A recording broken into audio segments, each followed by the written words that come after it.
Well, hello everybody, and this is Auntie, and let's talk about 90 Day, the last resort. Oh my goodness, let me see what season this is and what episode.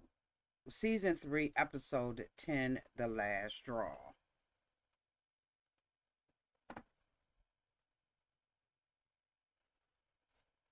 This show is getting cattier. The cast is, in my opinion, bullying, and we just got to talk about it. Everybody needs a sweet old auntie. Thank you, subscribers, to my nieces and nephews, and all of y'all who have been here through the long haul. Shall we get into it? Oh, yes, we shall. It's time for auntie to rise. Sweet old. It's time for auntie to rise.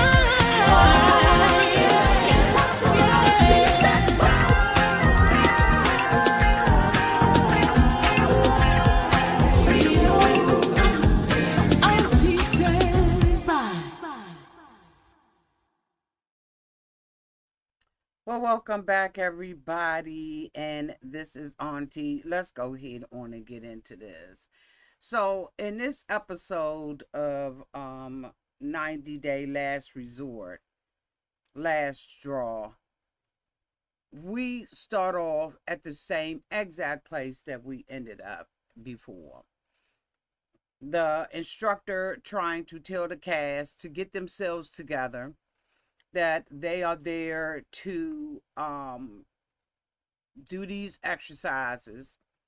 They need everybody to, back down and everything. Zied basically says, look, we're not here to be arguing and all of that.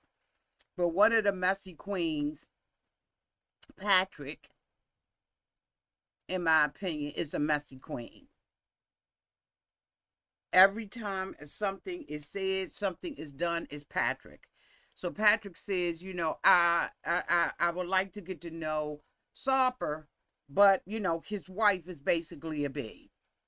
Okay. And of course everybody chimes in with it. Now, granted, Shekina is not doing anything to help herself because she's very angry, arrogant. She does not know how to apologize to people. Neither does she know how to get along with people for the most part.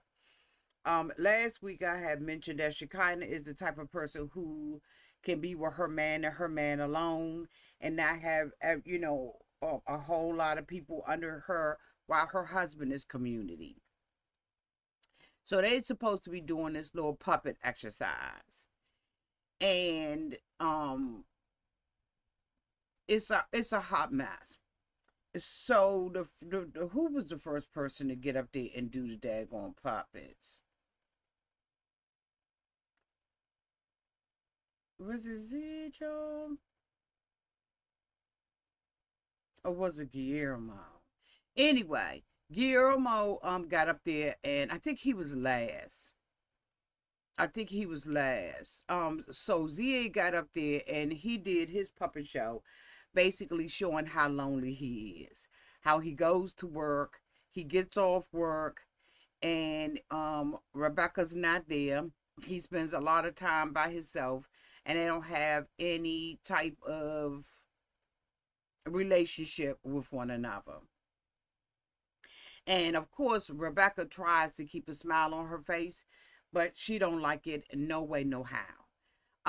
Thias got to get up and she does a puppet show on her relationship with Patrick's brother. And she has the two, the Patrick and the baby, and they're having fun, and she's having fun, and then Patrick comes in, and the fun is over, and basically she feels like she's on the outside of this relationship, and she said, Patrick basically, Patrick's brother basically treats her as if she is not important, not there, anything. and she wants unification in that. So then we have um um was it, I'm trying to think, y'all. What was the sequence? We had Guillermo get up and talk about how his relationship was wonderful and all of that, and the wife doing what she do, but he's afraid basically that she does too much. He talked about her use of alcohol and how that has affected him because his brother died from, I believe, alcoholism. At least that's what they alluded to. And of course, while she is minding everybody else's business, Kara can't handle her own business with her own man, which irritates me, and so hypocritical about these couples. So anyway, we get they get to Shekina and Sarper, and they ask Shekina to do it. And Shekina said that she doesn't feel like she's in a safe enough space, that there's a certain level of vulnerability that goes along with this assignment. And I absolutely agree. She does not feel like she is in an environment where she's safe enough to do it. So instead of the counselor moving on, she picks Sarper to go up. And so Sarper goes up, and but when Guillermo, wait a minute, when Guillermo was up there doing what he was doing with the puppet show with him and his old thing, she falls asleep on Sarper's shoulder. And that's just a way of saying I'm not interested, yada yada yada yada. And so of course, Sarper gets up there and he starts talking about the shopping and her just really being bossy, XYZ. It was stupid, but in the midst of it, he had called her a bitch. And so the lady recognized that she felt like he had used some strong words, and asked her was she used to it, and she said, well, he speaks, he I think he was just joking around. And I'm like, every joke ain't got a smile behind it anyway. And so the lady starts using that to have a conversation Thais. And so she kind of was like, I just can't sit through this. I can't sit through this. I can't sit through this. And so she's loud. And so Kiera leans over. Kara leans over and was like, shut the up, right? You are so rude. And of course, Shekina, hollers back at her, right? And says that, she had already said that, this is zapping her energy. She's not interested in hearing what anybody else has to say. She don't have the energy for it. She just can't sit through this. And so, they're like, what's the big deal? She says, my husband, this was about us. And then, she turned it on to, she incorporated this into incorporated Thias and them into this. And so, she's like, I just can't do this anymore. I just want to leave. I want to leave. I want to leave. If you wanted to leave, you would have left.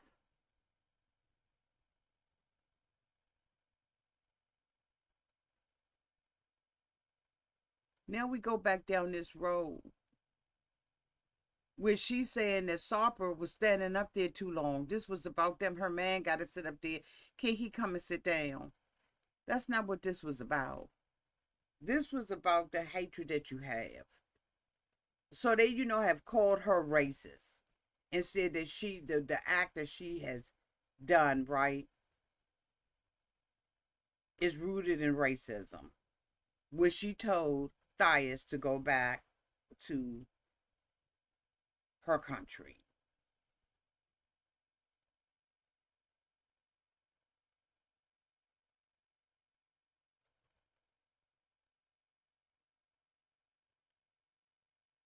Until you have experienced racism, don't throw it around as a catch all. And that's what has bothered me about this, because probably they may have, I don't know how to say this and be sensitive at the same time, but until you have been discriminated against based on the color of your skin, treated differently, not allowed admission, and it has been in something that has been going on for the last, I didn't see racism anywhere. I saw her make a ignorant comment, but the racism that I have endured, that don't hold a match lit, a match to what racism is and what it feels like. I'm not saying that they have not experienced racism, but I think that this is the wrong tag. It's the wrong tag. Yes, Shekina does not take responsibility, neither does she take accountability, but when she sat there, she doesn't help herself. Because, in my opinion, that wasn't a racist remark. It may have been something else, but it just,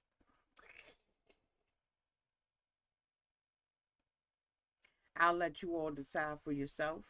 Maybe you thought it was. I'm just giving you my opinion about it. She said something that was very ignorant, and it was towards Dias. But Shekina doesn't help herself by saying, I'm the least racist person in the room.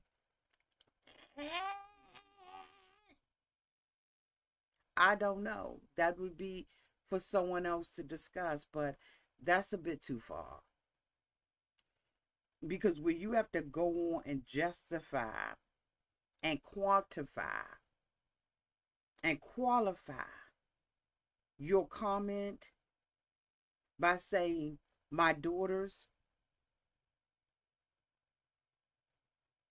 of another race, my husband, Sapa,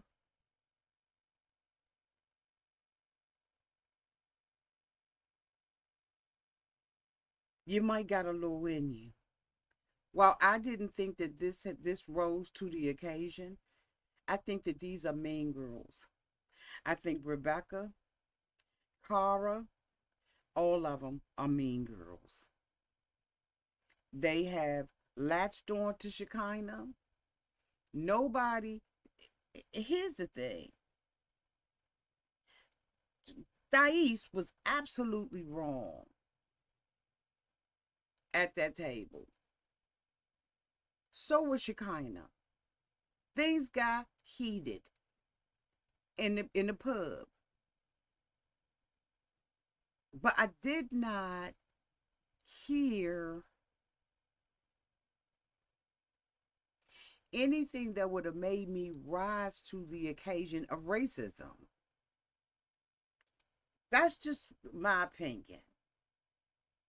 And they going on with this, right? And I don't know if another person of color was sitting there, if that would have been what they would have used without being forever checked. But okay, I'm going to leave it alone. But it's not rising to the level of the scrutiny, the bullying that they're doing. This is out of control. And like I said, Shekina is absolutely wrong. Hey, let me say hi to my hello there, Yolanda. Hey, 1161 Linda, how you doing? Hey, Kim Washington, how you doing, sweetie? I gotta say hi to Stevie Trues. Hey, boo. Um, Anybody? Hey, Nathan Temp. Hello there, Barbara Markham. Just want to make sure I shout out my members. Hey, Bren. Hey, Bren. How you doing? Hey, Simply Sabrina. I got Kim Washington before I'm going to get her again. Oh, I see what you saying. They are. The facilitators.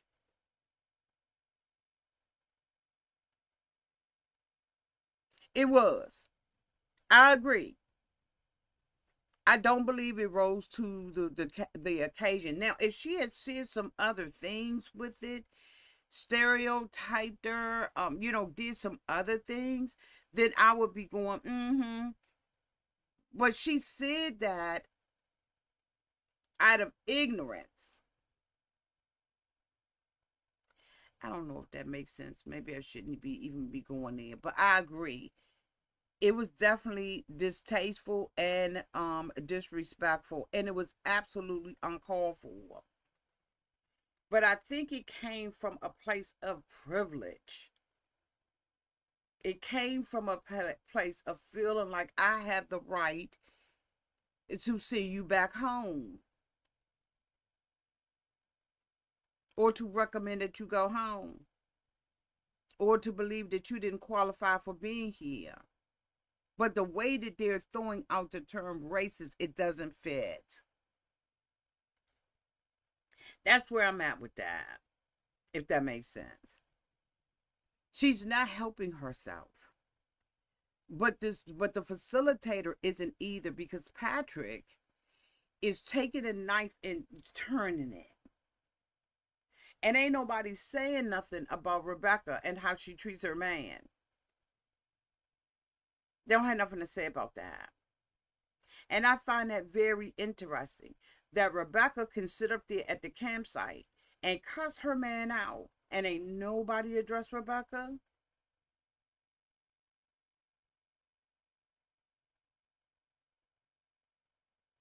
Sarper himself said, my wife is difficult.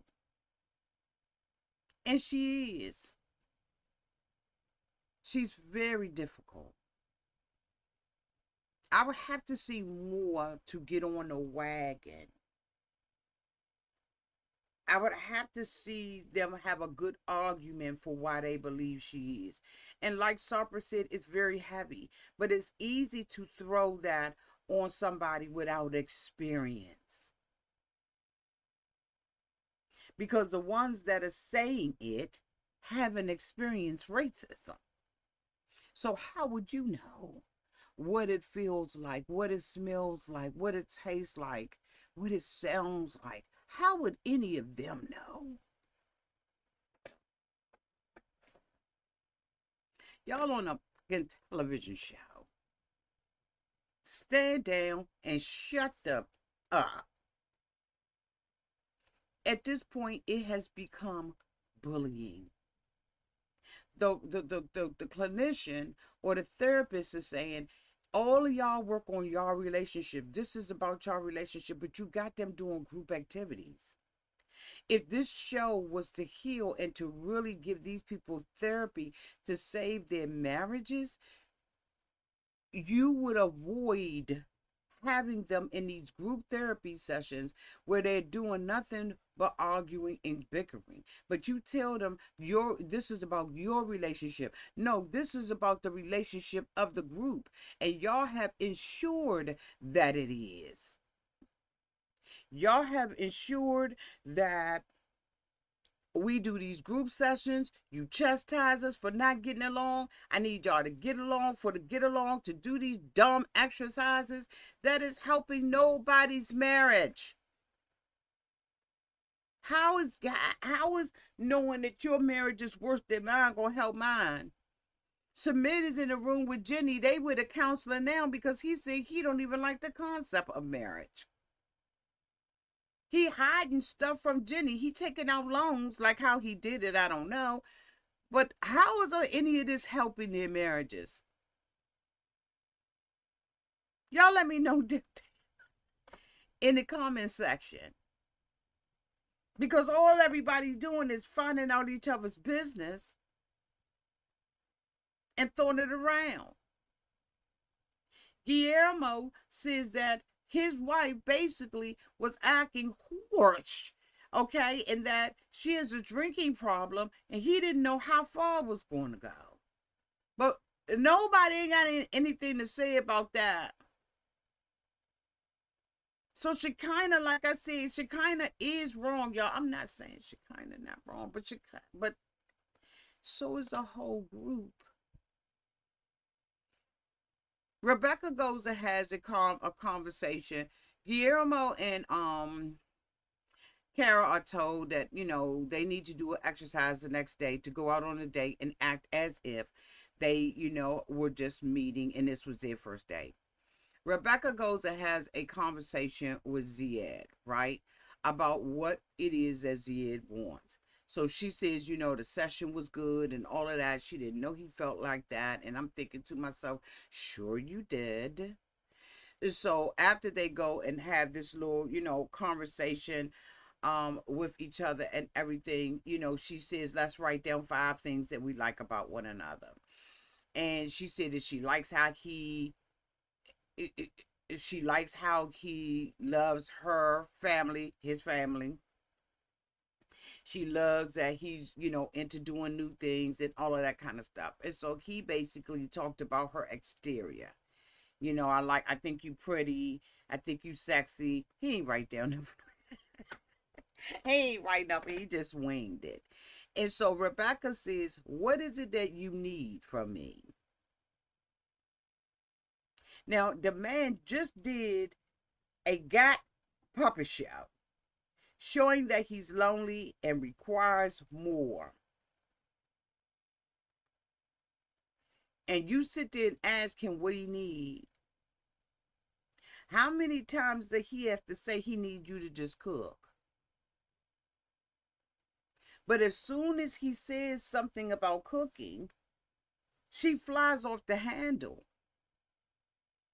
Now, in previous episodes, Rebecca indicated that she used to cook for him, but she didn't cook to his taste. Zied wants the traditional woman. He tried to explain that, yes, my mother is traditional, but I know that we in a different country, in a different culture.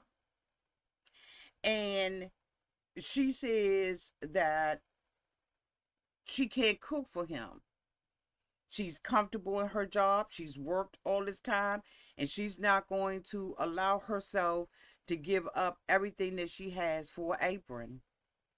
So Rebecca is unwilling to do this. Zied is saying, she says, I do cook for you. He said, you cook once a month. And so when she can't deny it, she gets very angry with him. Because her whole thing is her image. She went on this show, but thinking that Zied was not going to keep it a buck 100 about how dissatisfied he is with this relationship.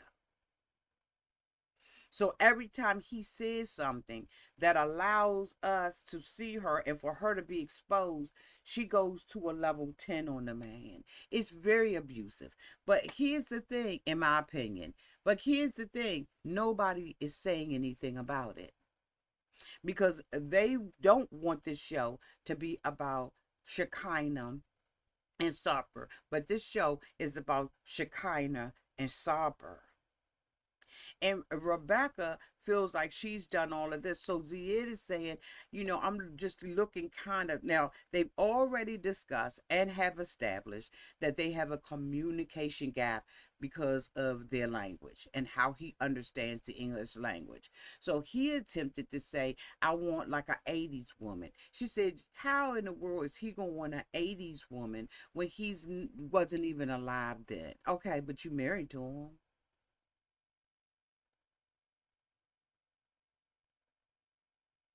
He can look at periodicals. He can look at movies. He can look at how things were.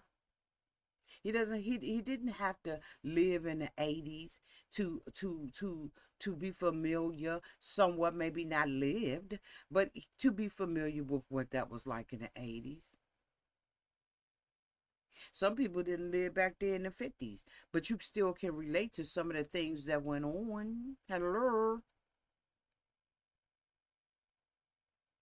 But Rebecca, it's like you want me to go out and make the money. And but then you want me to be at home. You can't and I have a home cooked meal. You can't have it all. Yes, you can.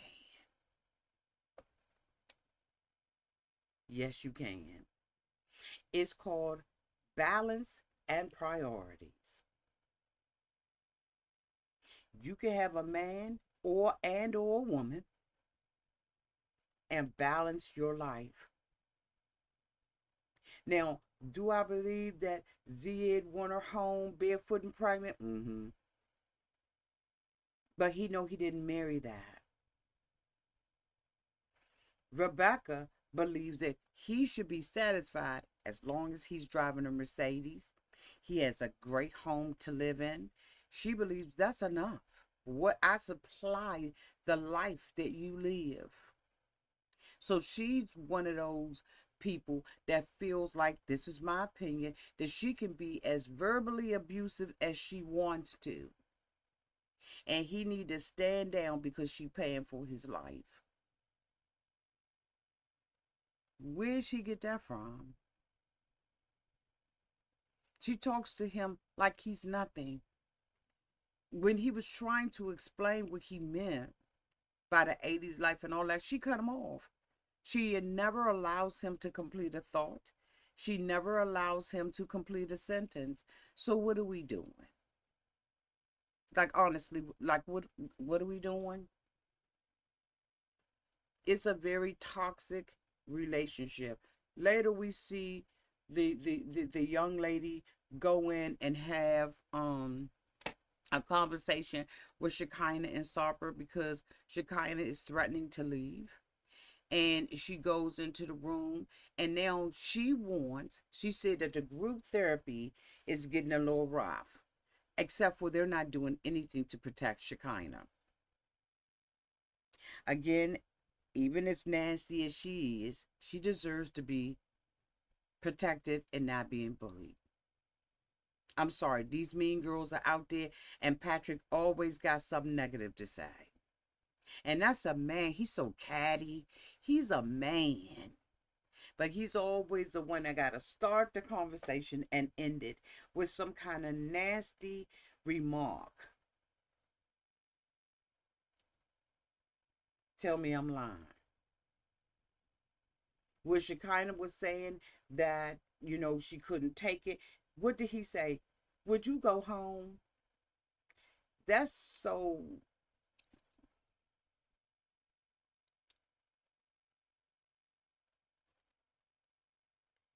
that's so mean girl. That's me putting it nice. That's mean girl behavior. That's very catty of Patrick. Now, I know that he's trying to protect his wife, but don't let your slip keep getting shut. Anyway, Auntie, move on. So they're talking in a room to Shekina and Sopper, and they are, she's trying to talk to them about, them getting it together and her going over to apologize to Thais and just say, hey, this is what I meant. They're past that. They are past that, and how dare you? If this is supposed to be something where they're supposed to be going through therapy and the group sessions are not working, do them the same way you doing Jenny and Cement. Have a private conversation with them. But in my opinion, it appears that production doesn't care as long as they get their footage. This is just my opinion. May not be actual, may not be factual, but as long as they get the messy stuff, it comes at the consequences of these people, in my opinion. It's just so ugly. It's very ugly. Enough already. Back the hounds off. We've already caught the rabbit. The hunt is over. But they're not doing anything, in my humble opinion, to protect her. Because, say, for instance, I was somewhere, or I was on my YouTube channel, and I said something that was absolutely, totally inappropriate. But out of my ignorance and out of me being angry, I reach for that. Am I to be prosecuted the rest of my life? Does that mean that it's okay for everybody to gang up on me? It doesn't.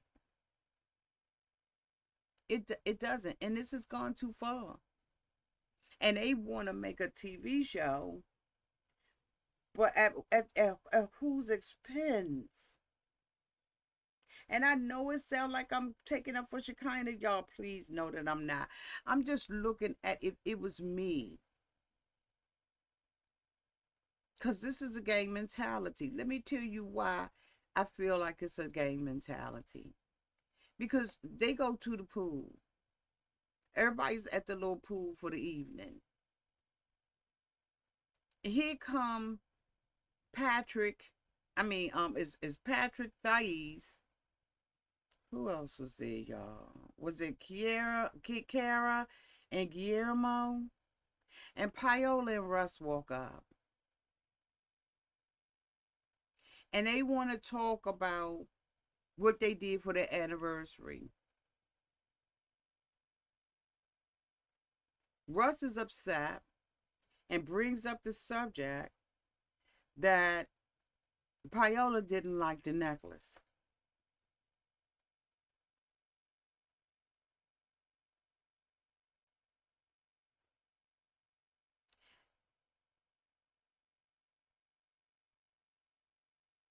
If my man did that to me, I'd be out of there. I mean, out of there. But he brings it up in front of everybody.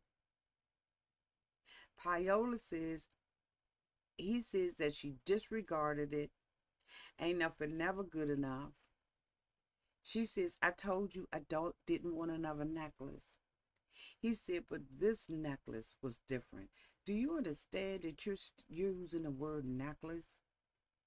After I told you I don't want a necklace, but you're telling me that this necklace, as opposed to all the 575 necklaces you gave me, is different because you were inspired by the swan, because you thought it was symbolic to you. Well, bitch, buy yourself a swan necklace.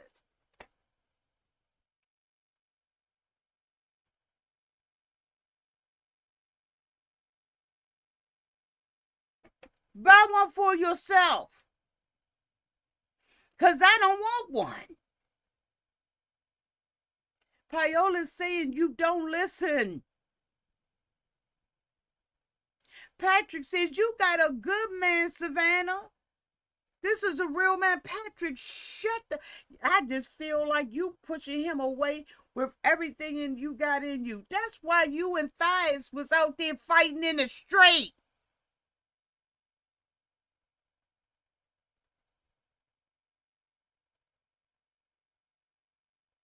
Y'all was fighting in the street.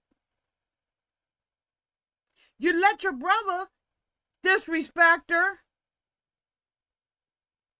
And then you think that she want to be pregnant by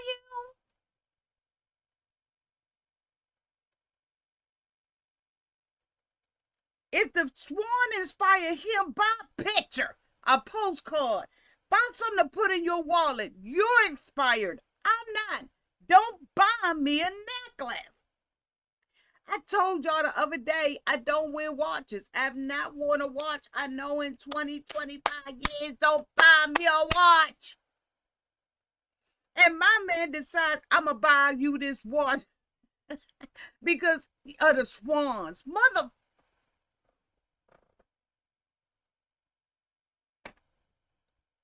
You're not listening. And you making it appear that it was the effort. I should be grateful for what you give to me because you put effort in it. Well, if you put effort in it, the first effort would be, what does she want? What does she like? What does she tell me? Let the effort start with the planning. It's not being sensitive or giving a about what it is that I like when you walk your butt up in there with a watch. Because I'm never going to wear it. So how does that benefit me? The gifts is supposed to not be about the giver, but those who receive the gift. That's what make it a fucking gift. But you're going to force. It's no creativity and no listening. You don't care. And then you're going to get up in front of her and let Patrick say to her, this is a good man. If this was me, I would have been left.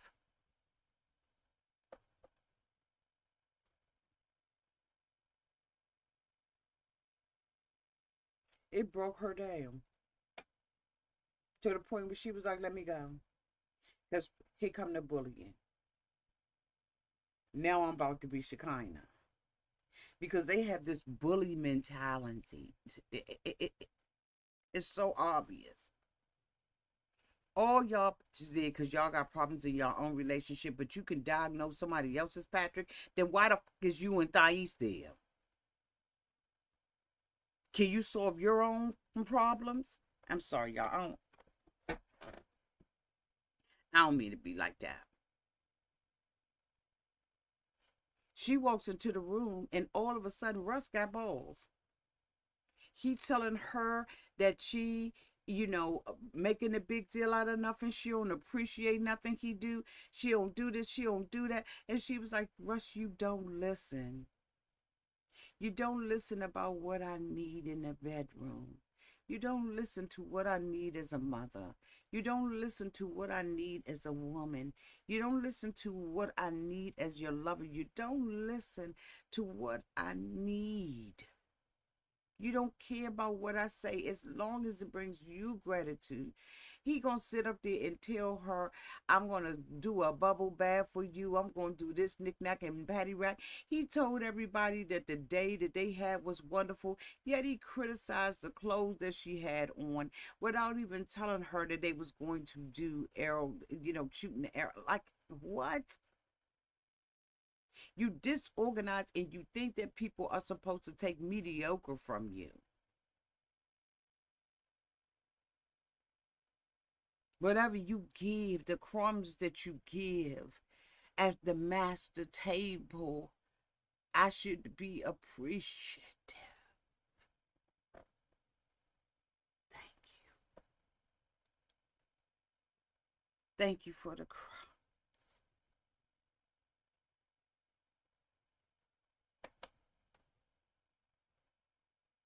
And Patrick, who wife don't even want to have a baby by him,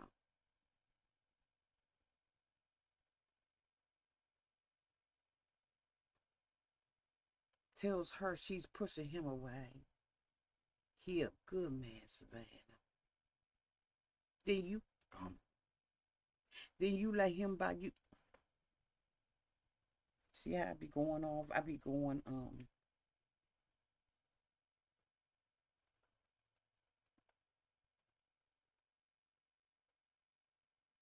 do you give him what he want?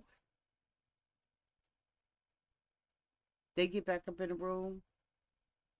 He calls himself telling her off, telling her how he feels about everything. And then she starts crying. She said, I really needed a good day with you, Russ. I really did. I needed to have a good day. And I hate how I make you feel. I hate how I make you feel like you're not enough. I hate it. I don't like it at all.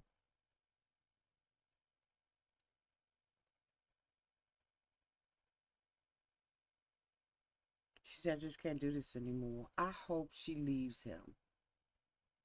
I hope she proves Patrick wrong. All right. I hope she leaves Russ. Kara says something that was key. She said, he seems like he's the kind of guy that would notice she had a peanut allergy and give her chocolate covered peanuts. Now, for me, that was profound. And it was accurate in my humble opinion. He absolutely does not, as long as he's satisfied, as long as he can pat himself on the back that he thought out the box and he had some kind of inspiration, but he can't even take care of the cooch.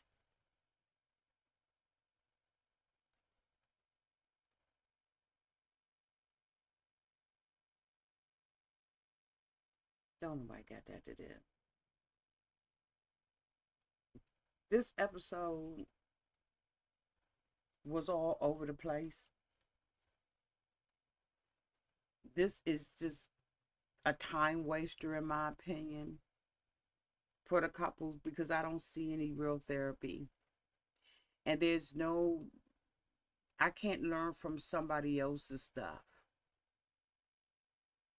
If we don't have the same problems, how am I, how is it that me hearing what you going through not stressful and not adding um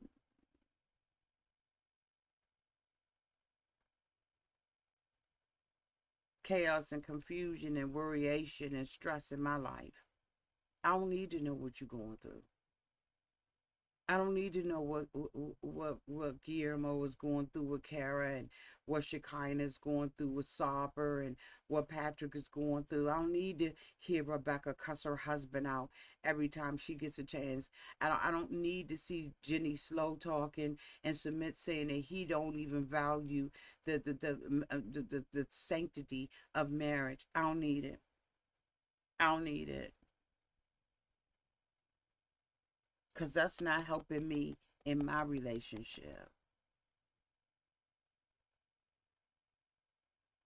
Y'all let me know downtown in the chat what y'all thought about this episode. If I had to rate it on a scale of 5 stars, 1 star to 5 stars, it would be a 1 star. Nothing is being accomplished, in my opinion. Absolutely nothing. It's just a show with the cast members and just a whole bunch of chaos, confusion, and mean girls. Anyway, y'all let me know. Thank y'all so much for being here. Bye, y'all.